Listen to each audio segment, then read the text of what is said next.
आज 21 तारीख महीना 12 2024 एजुकेशनल गुट्टी के तहत बच्चों ने देखा समाचार पत्रों में कि चीन विश्व में सर्वश्रेष्ठ है। इकोनॉमिक्स में, सुपर पावर में, हर चीज़ में आगे है। क्यों? जबकि अमेरिका पिछड़ गया, दूसरा नंबर पर आ गया। रसिया तीसरा नंबर पर आ गया, भारत 7वां 8वां में चला गया। भारत का कोई नाम नहीं। तो इस तरह से ऐसा क्या है जो चीन के पास, जिसके बदौलत आज सुपर पावर हो रहा है, बन रहा है 2012 से ही, इतना कम समय में 20 साल 10 साल 20 साल के भीतर में।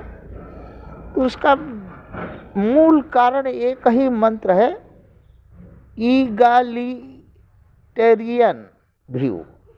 Egalitarian view. इसका इगालिटेरियन व्यू क्या है? प्रिंसिपल ऑफ इक्वलिटी, अर्थात एक समदृष्टि। तो मनुवादी तो भारत का चिल्लाता है कि हम सबका साथ, सबका विकास। तो वो नहीं है क्या? बोला वो हाथी का दांत है मनुवादियों का।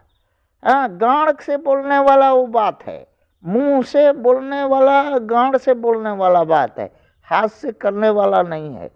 मनुवादी के चलते भारत का ये दशा है। मनुवादियों का कहता है कि वसुंधरा जो है उसका भोग्य मनुवादी है। संपदा भोगेगा, भू संपदा भोगेगा, जड़ जमीन जंगल, पहाड़ नदी झील, वातावरण भोगेगा, सत्ता सरकार भोगेगा, धन भोगेगा, वैभव भोगेगा, सब कुछ भोगेगा। वो उसके भोगने के लिए है और किसी के लिए नहीं है, वो सिर्फ मनुवादी के लिए। अरे ऐसा क्यों भाव है मनुवादी में? क्योंकि प्रथम विदेशी आक्रमणकारी है, लालची है, दुष्ट है, स्वार्थी है, कामी है, अन्यायी है, अधर्मी है, पापी है, पखंडी है, और इसी के लिए अपना देश छोड़ करके भारत में आक्रमण किया था कि वहाँ पर हराम का पाएंगे, हराम का खाएंगे। और मनुवादियों का एक नेचर है, हराम का खाएंगे और हराम का भोगेंगे। किसी दूसरे का जड़ जमीन जंगल, सत्ता सरकार से बेदखल करके भोगेंगे। न्याय नहीं करेंगे, धर्म नहीं करेंगे, कुछ नहीं करेंगे, बराबरी सम्मान नहीं देंगे। ये इसका नेचर है। इसीलिए भारत जो है विकास नहीं हुआ इसका। यही हाल अमेरिका का है, यही हाल रसिया का है, और देशों का यही हाल है।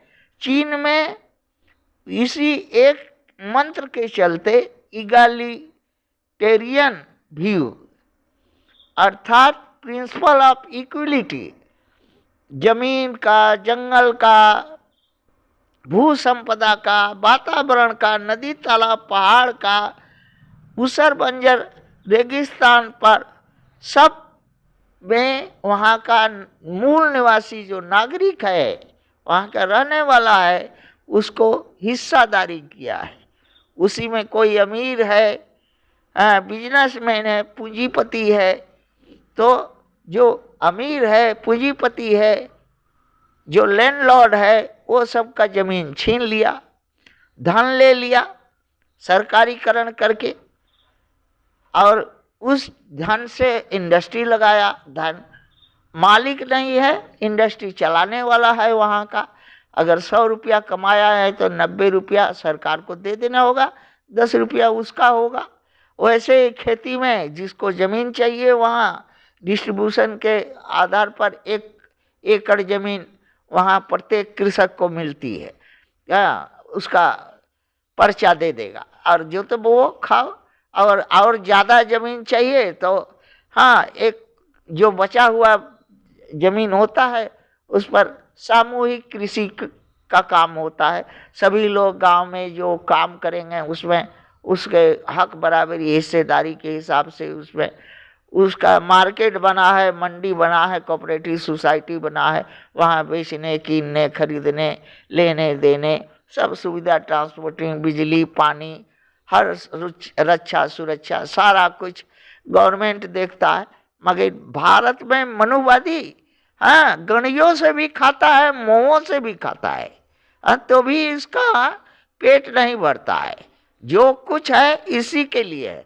इसीलिए 90% भारत में मूल निवासी इन्हीं मनुवादी के कारण आज गरीब है, आज विकास नहीं होता है। वहाँ अगर एक एक रुपया अगर टैक्स लोगे तो 10 आदमी 10 रुपया ना टैक्स देगा। अरे 90 आदमी को अगर टैक्स लेगो तो 90 रुपया होगा।